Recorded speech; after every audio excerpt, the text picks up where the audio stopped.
there is a ledger in Charleston, South Carolina. It is kept in a climate-controlled archive that is bound in leather that is cracked and the color of dried blood. The names of people who have signed it are written in perfect cursive.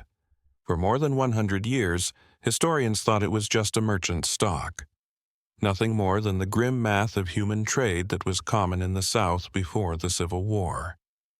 But in 1923, Dorothy Hayes, a librarian, saw something strange. 47 of the families listed in that ledger stopped existing in.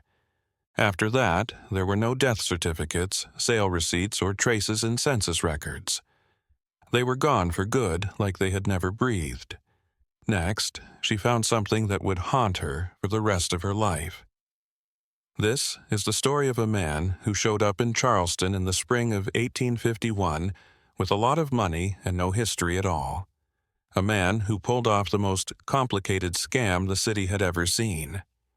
Then, on a night without a moon in 1857, he vanished so completely that he made people start to wonder if he had ever really been there. 47 empty spaces where families used to be, and one question that no one could answer were all he left behind. Why? Charleston's air on April 15, 1851, was heavy with the smell of salt, jasmine, and the faraway sour tang of burning refuse. The ducks came to life with stevedores yelling, the groaning of the ropes, and the steady splash of waves against the barnacled hulls. The Baltimore-based merchant ship Prosperity slid into its spot in the middle of all this lively chaos. After a week at sea, the ship's sails were spread out, and its wood creaked in relief. On the harbor master's log, a man named T was one of the passengers who got off the ship with almost imperceptible grace. Garrett is a businessman. He was not a man who stood out right away.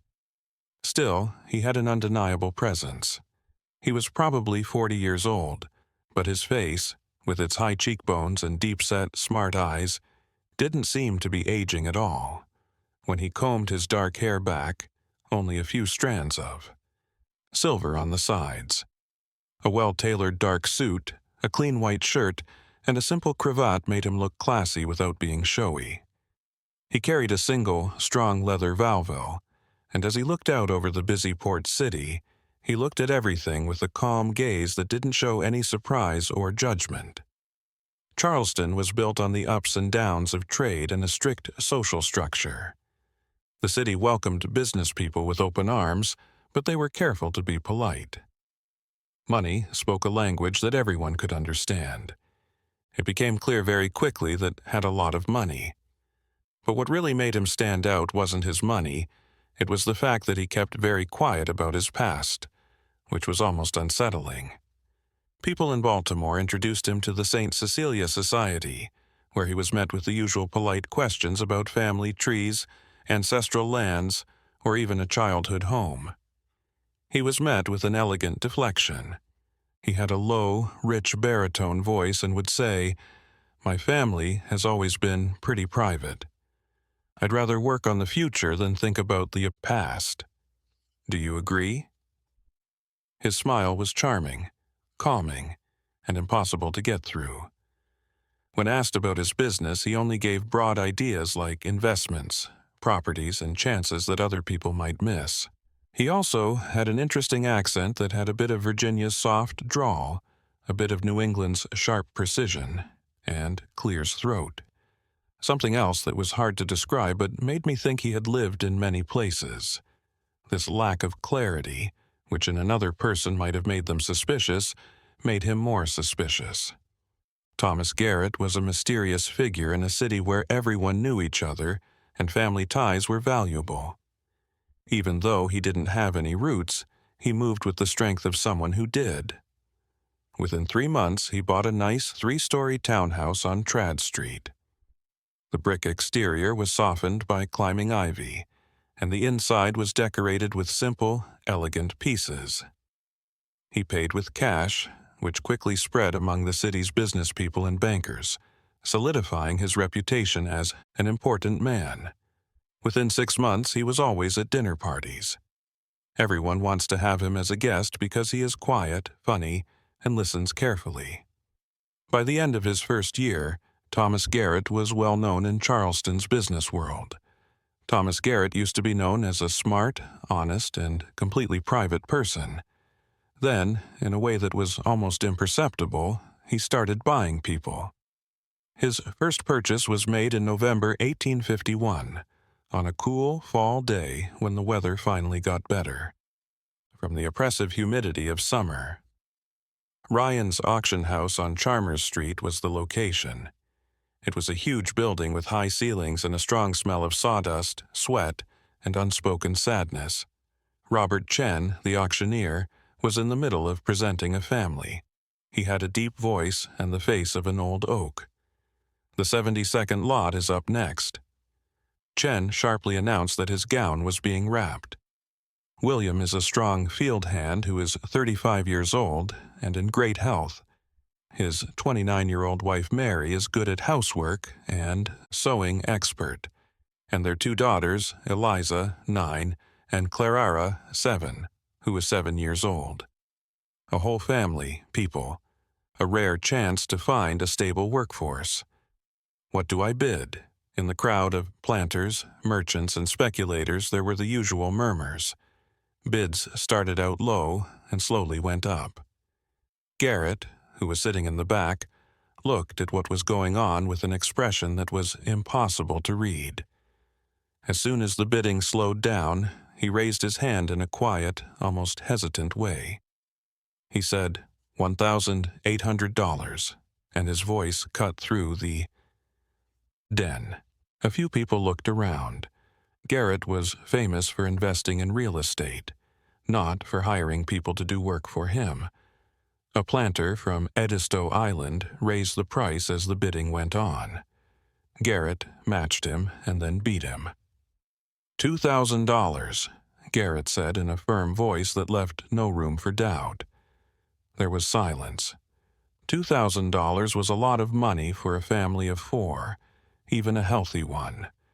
The price either showed desperation or a high level of interest. Robert Chen, surprised but happy, lowered his gavel and sold to. Mr. Garrett, the man in the back, went to the rostrum to finish the paperwork. Chen, who was proud of his ability to remember faces and transactions, remembered the conversation very well. "A fine purchase, Mr. Garrett," Chen said, dipping his quill into the inkwell. "They'll serve you well." Garrett nodded and said, "I trust they will. I have a small farm some 40 miles inland. I'll need them transported there. Can you make that happen?" Chen replied, "Of course, sir. We have a wagon leaving tomorrow." Morning, standard rate supply. Chen scribbled on the bill of sale. "Anything else?" Garrett looked off into the distance. "Yes, one more thing. I would like a good, sturdy Bible to be sent with their things. It's important they have one." Chen blinked. This was different. Most owners didn't care about the spiritual well-being of their purchases beyond making sure the buyers went to the right services. "A Bible, sir. Very well. I'll see to it." "Anything else?" Garrett asked. "No, that's all." Mr. Garrett signed the bill of sale with a flourish that was both elegant and leisurely. The next morning, William, Mary, Clara, and Eliza were taken to a farm Garrett owned in Colleton County. After that, they stopped being recorded in the meticulous records of Charleston. There were no more sales records or records of their work or production. In the huge, complex web of commerce that tracked people like goods, William and his family were completely erased. Many records were lost, people died, or were just forgotten in the vastness of the rural landscape. This one event could have been written off as an outlier, but it wasn't. It was the start of a pattern. In January 1852, Garrett bought a couple in their 60s at an estate sale in Georgetown. In March, he bought 3 strong brothers at an auction near the Cooper River. And in June, he bought a young mother and her baby son. He bought people from private sellers in the city, always at different places, always paying the fair market price, sometimes even more, and always setting up private transportation to one of several properties he had quietly bought in the rural areas around Charleston. By the end of 1852, he had bought 11 people in 6 different transactions. By the end of 1853, that number had grown to 19. The purchases were spread out randomly, sometimes months or weeks apart. He didn't seem to have a preference for age, skill, or gender. He bought field workers, housekeepers, young and old, skilled and unskilled people. The only thing that was always the same was that he always bought whole families, or as whole as they could be given the circumstances. If a family had been split up by previous sales, he would sometimes spend weeks or even months finding the scattered members, buying them from different owners, often at ridiculously high prices, and reuniting them before sending them to his properties. Even though Thomas Garrett was spending his own money and going to church regularly and giving a lot to local charities, no one really looked into it because he was a quiet, well-educated, and always polite gentleman, and he was very, very careful. It wasn't until Lawrence Fitzgerald that someone really noticed the oddity and saw the faint, unsettling outline of a pattern where others had only seen single transactions. Fitzgerald was a slave trader, one of the most famous and successful in Charleston. His office, which was above his busy auction house, showed how careful he was. Ledgers were stacked neatly, bills of sale were filed by date, and every transaction was recorded with an almost obsessive level of detail. He took pride in his knowledge of the market, the flow of human capital, and the subtle changes in supply and demand. By the spring of 1854, Fitzgerald had been keeping track of Garrett's purchases for over 2 years. At first, he had written them off as, there were a lot of odd numbers that didn't make sense. "I keep records, George," Fitzgerald told his business partner, George Whitfield, over a glass of sherry in his study one evening. Whitfield, a fat banker with a perpetually worried face, listened patiently. "Detailed records. And I've noticed that Garrett has bought 23 people from different sellers in the last 3 years. But here's what's strange. George, as a businessman, that makes no economic sense at all."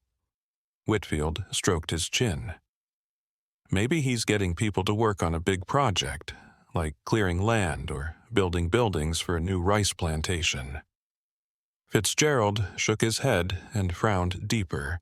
"I've made inquiries," he said. "Discreet ones, mind you. It's quiet on his farms, according to people who live nearby. There are small vegetable gardens and chickens, but nothing that would need that much work. There aren't any cotton plantations or tobacco fields that need to be cleared, nothing that would justify such an investment in human capital." "What are you suggesting, Lawrence?" Whitfield asked, his voice tense. Fitzgerald swirled the cherry in his glass and watched the amber liquid catch the lamplight. "I'm not sure, but a man doesn't spend that much on a woman. Garrett spent over $40,000 on property and another $5,000 on labor without expecting a return. Either Garrett is the worst businessman in Charleston, or he's doing something we're not seeing, something hidden. Should we be worried?" Fitzgerald looked at the flickering flame of the gaslight and said, "I don't know yet," but he was determined to find out. Garrett owned 5 properties in the rural counties surrounding Charleston. On paper, they looked like normal farms, growing cotton, tobacco, and vegetables. The deeds were properly recorded, and the property taxes were paid on time. Everything seemed to be in order, but the properties were all very far away from each other. The first property, a 70-acre farm in Colleton County, was at the end of a winding dirt road and was surrounded by a dense pine forest. The nearest neighbor was 3 miles away and was a reclusive farmer who rarely left his fields. The second property, a smaller plot in Berkeley County, was backed onto impassable swampland. The third was in a narrow valley between 2 steep wooded hills, and the only way to get there was a barely discernible track. The 4th and 5th were also very far away, and it seemed like they were chosen on purpose to be seen by no one. Garrett often went to these properties, leaving Charleston early in the morning and riding his carriage over the unpaved roads. He always traveled alone in a simple, unadorned carriage, carrying what looked like mostly sacks of grain, tools, and sometimes crates of books. When neighbors saw him on these trips, he was friendly but brief, giving a polite nod or a quick, non-committal answer to any question. He never invited anyone to visit, and he never talked about what work was being done or what crops were being grown. Most importantly, no one from these properties ever talked about him. In the rural South of the 1850s, this was very unusual. Even on the most remote farms, slaves were sometimes sent to town to get supplies, hired for short-term work, or sold when money was tight. But Garrett's slaves never showed up at market, were hired for short-term work, or were sold. It was like the people he bought went through a door and into a different world, one that didn't follow the rules. With great care, Fitzgerald started his investigation. He was looking for fraud, deception, or some way to explain Garrett's strange buying habits. Instead, he found a wall of meticulous legitimacy. Every purchase was properly documented. Every bill of sale was properly filed. Every property deed was in order. Fitzgerald's banking connections gave him access to Garrett's financial records, which showed a man of considerable but not unlimited wealth, managing his resources with care. He kept small balances in 3 different banks in Charleston and made regular deposits that showed he was making money from investments in railroad bonds, manufacturing stocks, and real estate in Philadelphia and New York. There was nothing illegal or even suspicious about it, except for the fact that no one was talking. Frustrated by the lack of physical proof, Fitzgerald hired Patrick Hughes, a former overseer known for his discretion and ability to blend in with the rural community.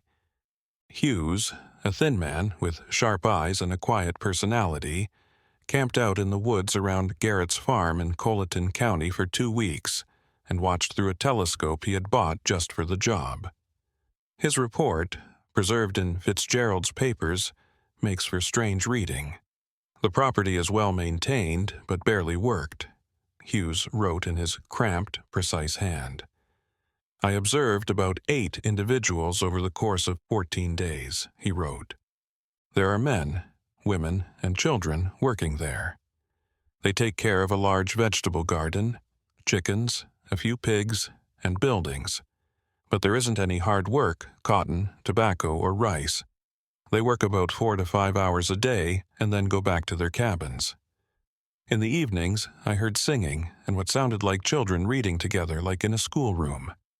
The strangest thing I noticed was that Garrett showed up on the 4th day of my surveillance and stayed for about 6 hours. I saw him talking with a few of the residents for a long time. From where I was standing, the conversation seemed to be between 2 or more people working together. There were no visible guards or drivers. When Garrett left, he left supplies. I could see crates being unloaded, but no one was locked up or secured. At night, I saw no locks on the cabin. As far as I can tell, this is the worst run business I have ever seen.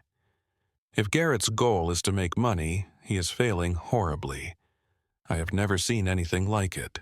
Fitzgerald read this report 3 times, trying to find meaning in the blanks. He saw kids reciting like they were doing an activity in school, conversations that seemed to involve more than one person, and no locks. It was impossible. But Hughes was a good observer. His whole career was based on noticing things.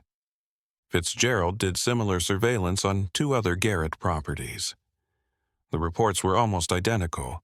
Little work, odd hours, unusual freedom of movement, and most puzzling of all, no obvious productivity in the usual sense. He's hiding something, Fitzgerald told Whitfield as he read the report.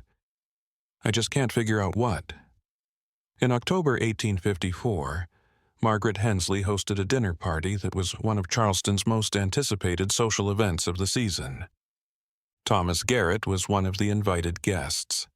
His presence at the city's elite events was now normal, if a little mysterious. Caroline, who was 17 at the time, would later give the most detailed account of what happened that night. The dinner went smoothly through the first 4 courses. Conversations included politics, the latest chipping news, the upcoming social season, and the usual things that people talk about at dinner parties. Garrett, as always, was a polite and attentive listener, who added thoughtful comments when asked, but never took over the conversation. Then, over dessert, delicate syllabub and spiced persone of the guests, a famous plantation owner named Henry Sutton, started complaining about how hard it was to keep his workers in line. Sutton, whose wealth was matched only by his arrogance, had clearly enjoyed the wine. "They've become increasingly difficult, I tell you," Sutton said with a red face. "They're lazy, resistant, and likely to run off at the slightest provocation. Last month I had to sell 3 of them just to set an example.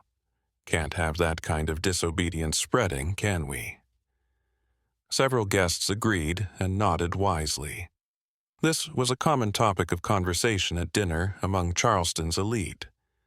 The difficulties of managing their people, talked about in the same casual tone as managing animals, or... Thomas Garrett, who had been enjoying his dessert in peace, put his fork down on the porcelain plate with a soft clink. "May I ask you something, Mr. Sutton?" His voice was polite and almost gentle, but it had a subtle weight that caught everyone's attention. Sutton puffed out his chest slightly when he was asked directly. "Certainly, Mr. Garrett. When you say they were lazy, what exactly do you mean? What were they failing to do?"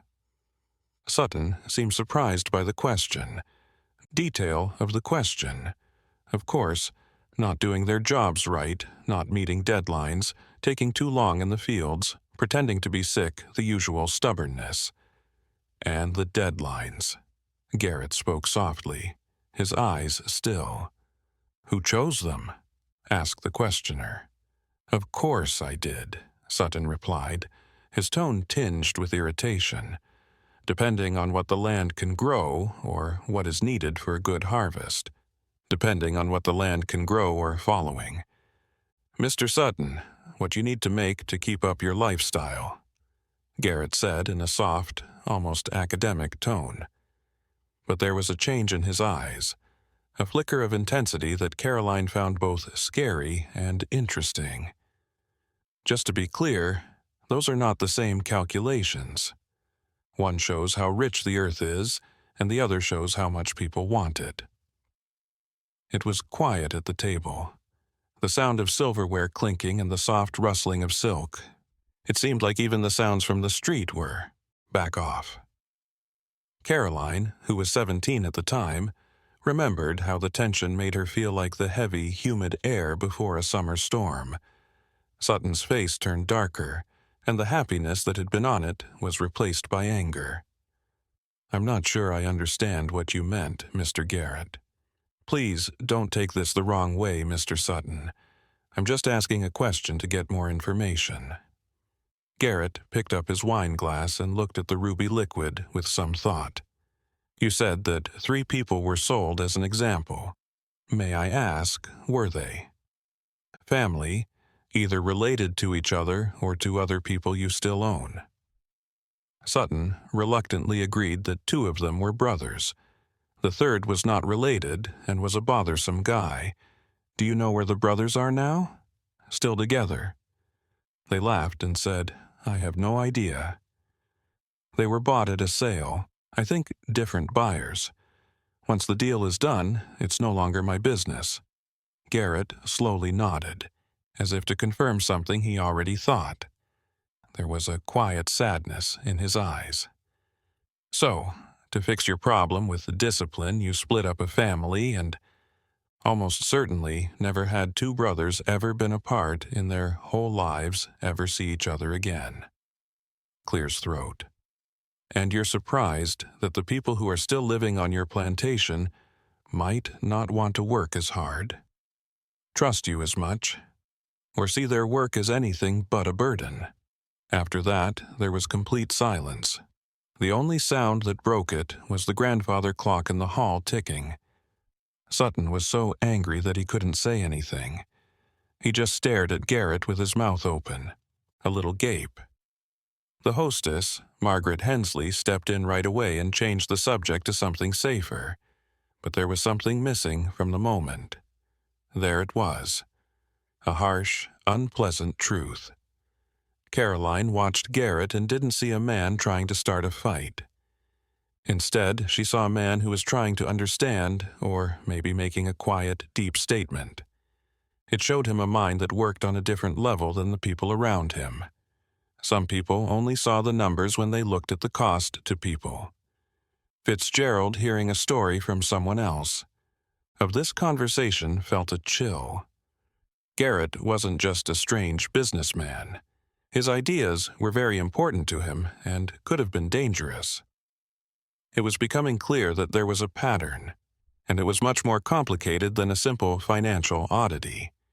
The event at the dinner party, which was told to Fitzgerald by a shocked but interested guest, made him even more determined. Garrett wasn't just a strange person. He had a goal, and it seemed like that goal went against everything that Charleston society stood for.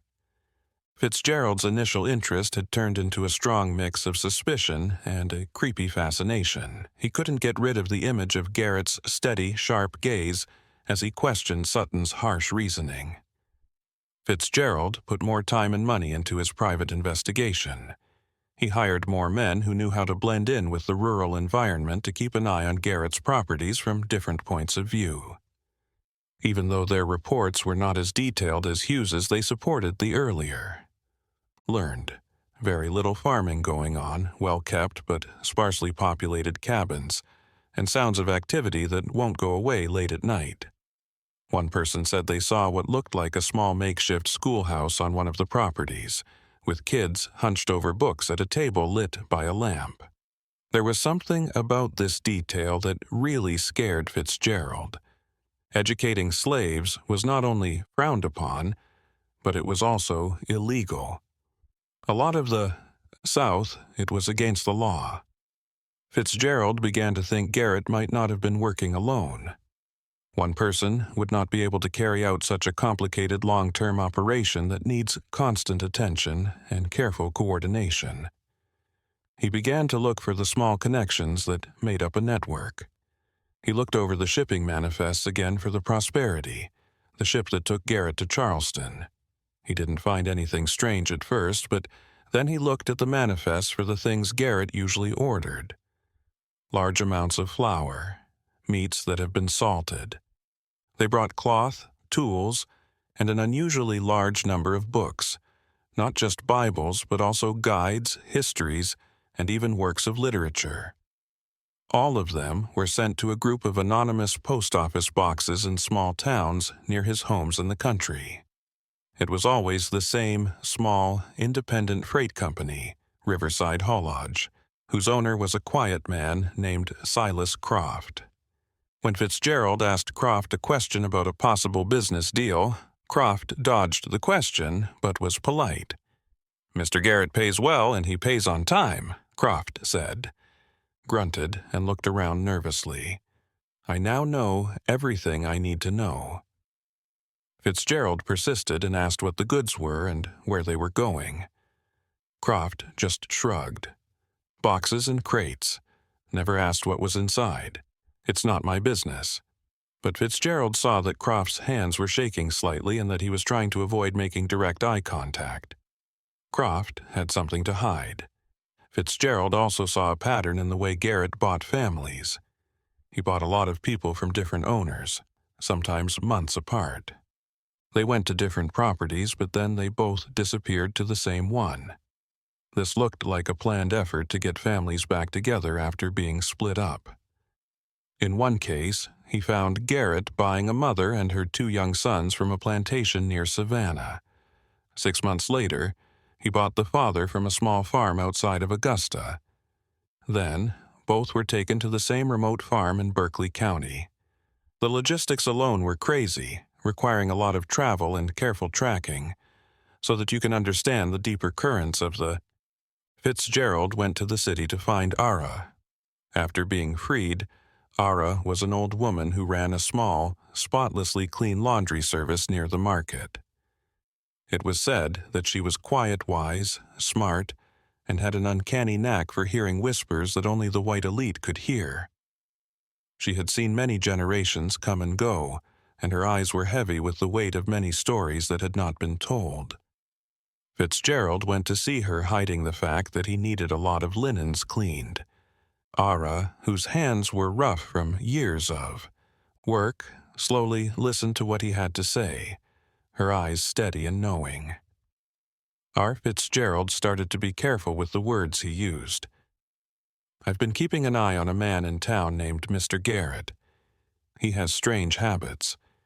He buys families, but they never show up again. They just disappear into the countryside." As Ara continued to fold a clean white sheet, she did so slowly. "Many seeds are carried by the wind," she told him, her voice soft like leaves rustling.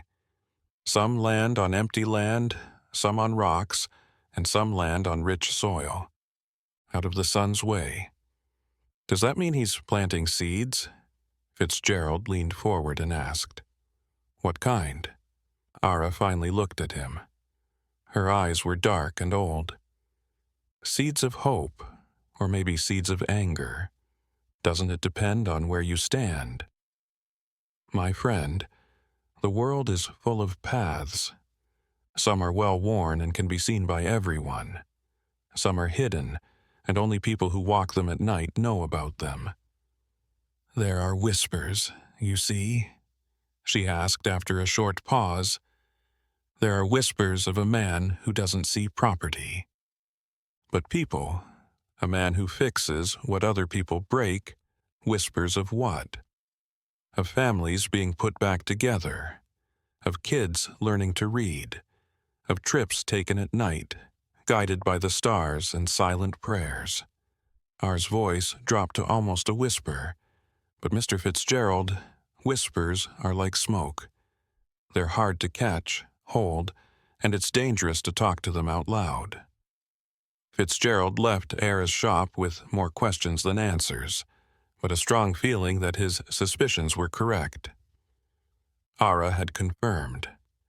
At the same time, Sheriff Thorne, a big man with a walrus mustache and a strong sense of duty, had started to notice the strange things going on around Garrett. Thorne wasn't very good at abstract thought, but he knew what order was, and Garrett's activities didn't seem to fit into it. He had heard from some rural neighbors about strange lights or strange traffic on lonely roads. One hot afternoon, Thorne went to Fitzgerald's office. "Fitzgerald," he grunted, wiping his forehead with a big handkerchief. "You're a man who knows the pulse of this city. What do you make of this Garrett fellow? He's got 5 farms out in the sticks and buys people up like he's collecting stamps, but I never see a bale of cotton or a barrel of rice come out of those places, and his people just disappear like they're invisible." Fitzgerald faked a shrug and said, "He's an odd sheriff. Northern money might not understand our ways." Thorne narrowed his eyes and asked, "Building what?" Fitzgerald felt a cold dread settle in his stomach. Thorne was a man of action, not talk. If he rode out there with his deputies, Garrett's carefully planned operation could fall apart in an instant. Garrett, on the other hand, seemed to have an almost supernatural sense of when danger was about to strike. The next day, T. Garrett Eskew put an ad in the Charleston Courier about a big charity bazaar and picnic that would be held on Catton County property the next Saturday to benefit the local orphanage. It was a bold move that was seen by many. Fitzgerald went to the bazaar and mixed with the curious people from towns and rural families who had come out. He saw Garrett perfectly dressed, greeting guests with a warm smile, supervising games for kids, and even serving lemonade himself. The property, which is usually so quiet, was full of activity. The cabins, which Hughes said were homes for families, were now filled with stalls selling baked goods and handmade crafts run by women from the area. Sheriff Thorne was also there, but he didn't seem at ease in the happy atmosphere. He watched Garrett with a raised eyebrow, clearly unable to reconcile the image of the friendly host with his suspicions. He looked around, spoke to a few of the church ladies, but didn't find anything amiss. The strange lights and traffic were easily explained by the preparations for the bazaar. Garrett had, with one move, turned a possible investigation into a public spectacle. Thorne's immediate threat was effectively neutralized by Garrett's act of kindness.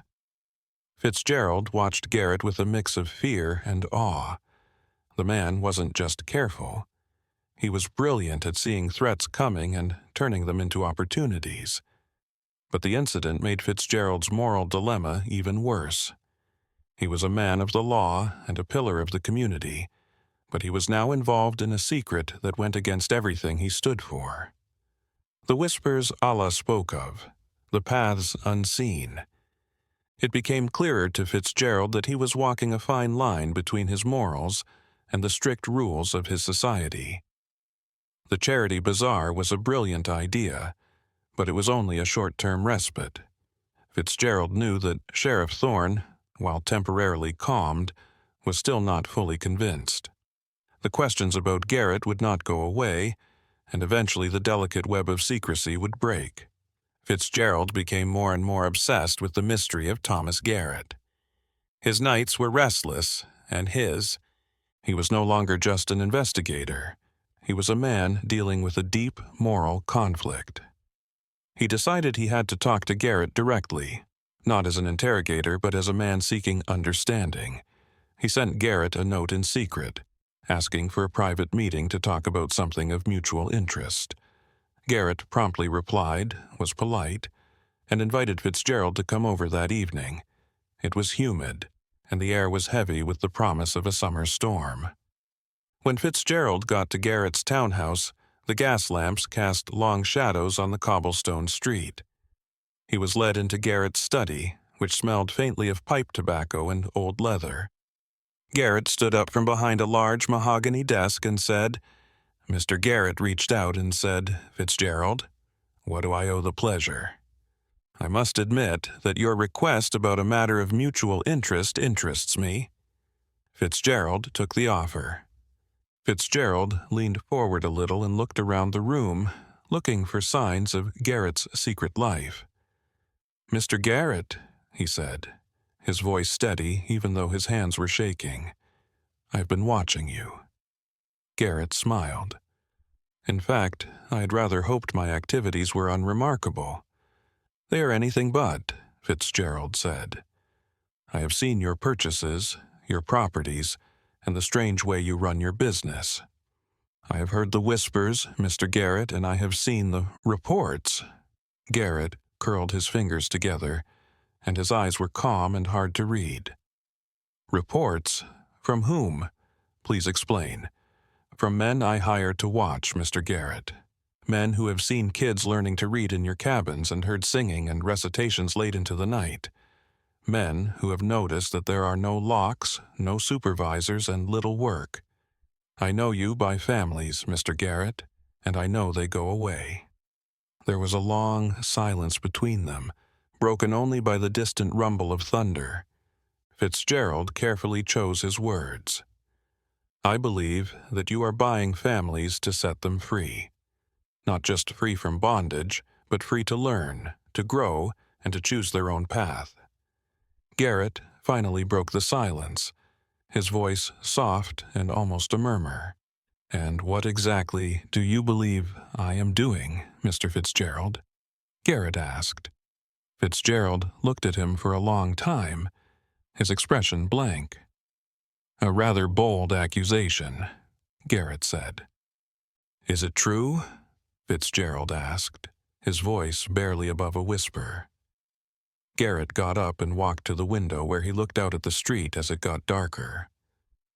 Truth, Mr. Fitzgerald, is often a matter of perspective. What is freedom to one man is chaos to another. What is property to some is a soul to others. He turned his eyes back and felt a deep sadness. I have seen too much brokenness in this world, Mr. Fitzgerald. Too many families torn apart, too many spirits torn apart. I believe that everyone should have the freedom to choose, the right to self-determination, and the chance to live a life not bound by someone else's will. But how?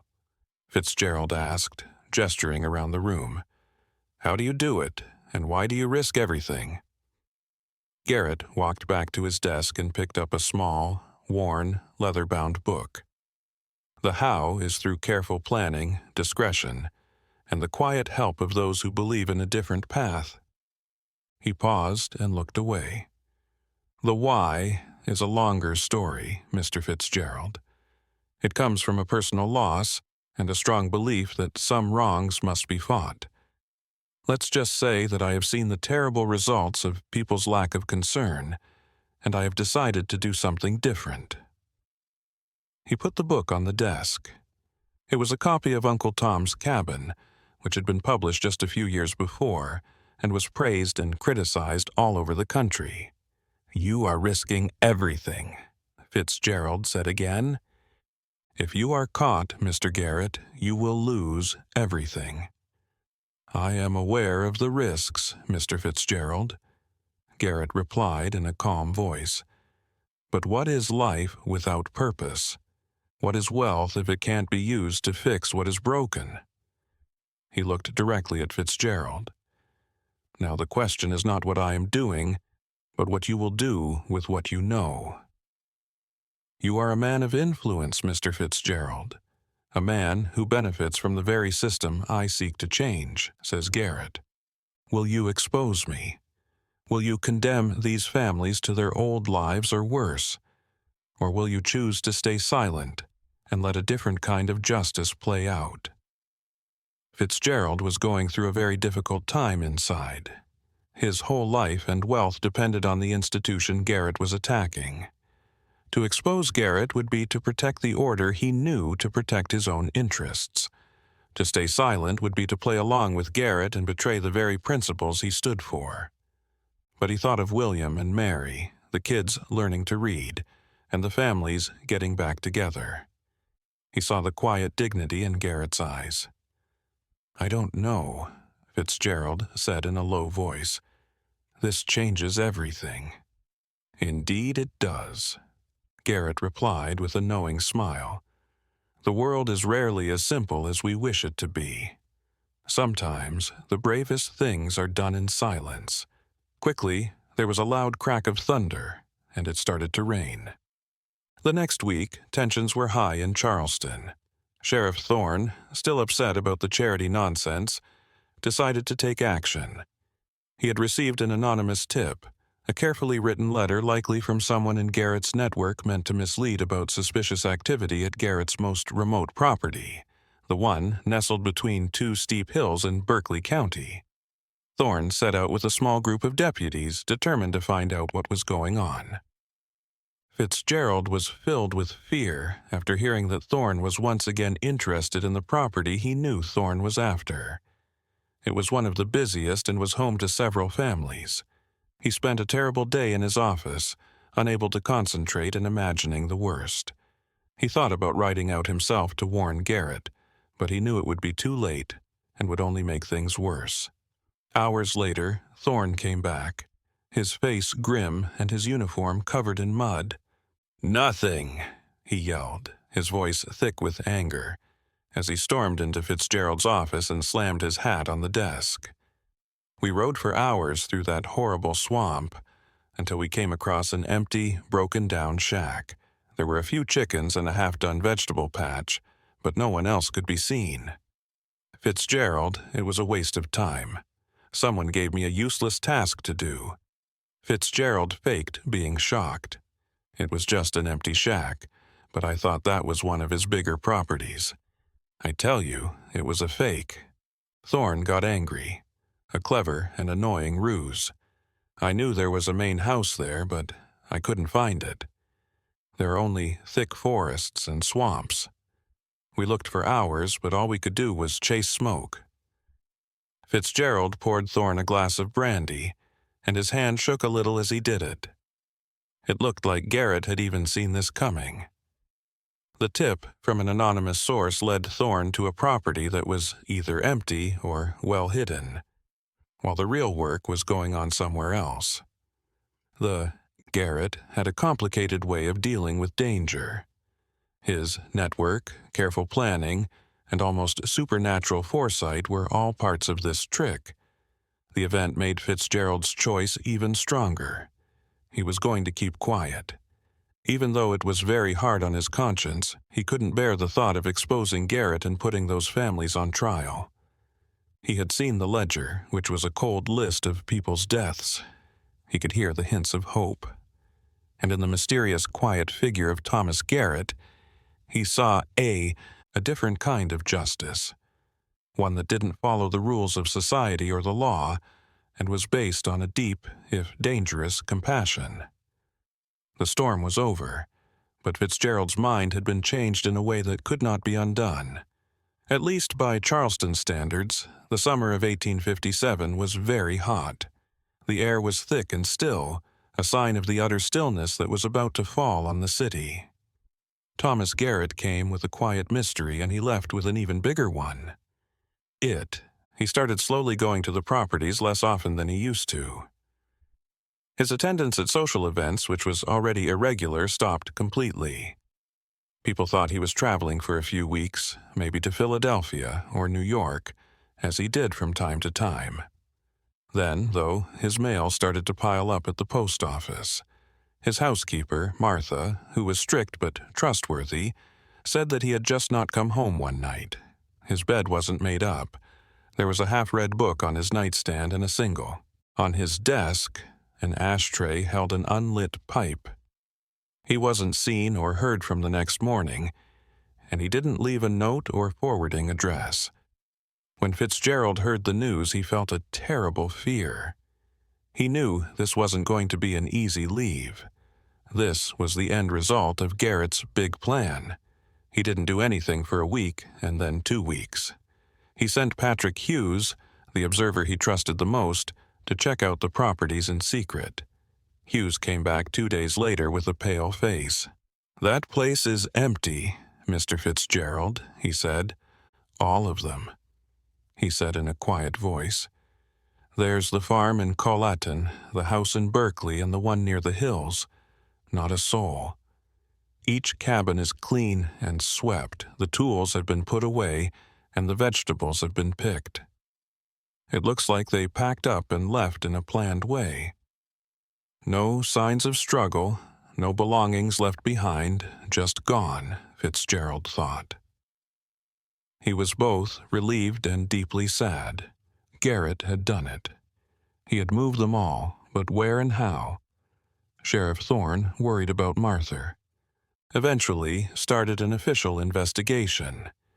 He went to Garrett's townhouse and found it unlocked and unoccupied, except for the dust motes dancing in the sunlight. He saw no signs of foul play or a hasty exit. It was as if Garrett had just walked out the door and disappeared into the humid Charleston air. Thorne then went to the properties with Fitzgerald. The scene was exactly as Hughes had described it. Clean, empty, and eerily quiet. The fields were wet. There was no sign of where the mysterious benefactor and dozens of people had gone. Thorne, who was angry and confused, finally came to the conclusion that Garrett had probably run away because he owed money that wasn't being paid back, or because he was running away from a scandal in his past, taking his strange employees with him to start a new life somewhere else. The official report was filed, the case was closed, and Thomas Garrett became another unsolved mystery in Charleston's long history. But Fitzgerald knew what had happened. He felt like going back to Garrett's townhouse one more time, but he couldn't explain it. He walked through the empty rooms, where the faint smell of old books and pipe tobacco still lingered. He ran his hand over the mahogany desk in the study, which was where Garrett had put Uncle Tom's cabin. His fingers touched a small seam in the wood, and when he pressed, a small hidden drawer opened. Inside, among some loose papers and a small tarnished silver locket, was the old leather-bound ledger had neat, precise cursive writing all over its pages. Fitzgerald knew right away that it was Garrett's handwriting, and he opened it with his heart racing. The ledger wasn't a record of transactions or a list of properties. It was a carefully kept list of names. William Mary Clara Ara. Eliza bought Nova 1851. Destination Colleton Farm departed May 1857. Elias Ruth bought in January 1852. Destination Berkeley Farm departed June 1857. Samuel. On page after page, Fitzgerald read the names of 47 families. Each entry listed the date of purchase, the original owner, the price paid, and the property that the family was sent to. Then, for each family, there was a final entry that said they were leaving. The dates of departure ranged from May to August 1857, and there was no name given for their final destination or any clue as to where they had gone. Fitzgerald closed the ledger, shocked. This was the proof, the record of Garrett's amazing mission. He carefully put the ledger back in its hidden compartment, knowing that anyone else finding it would start a firestorm. He took the silver locket as a personal token and left the house, locking the door behind him. The families were never seen again in Charleston, and no one ever said that Thomas Garrett freed them.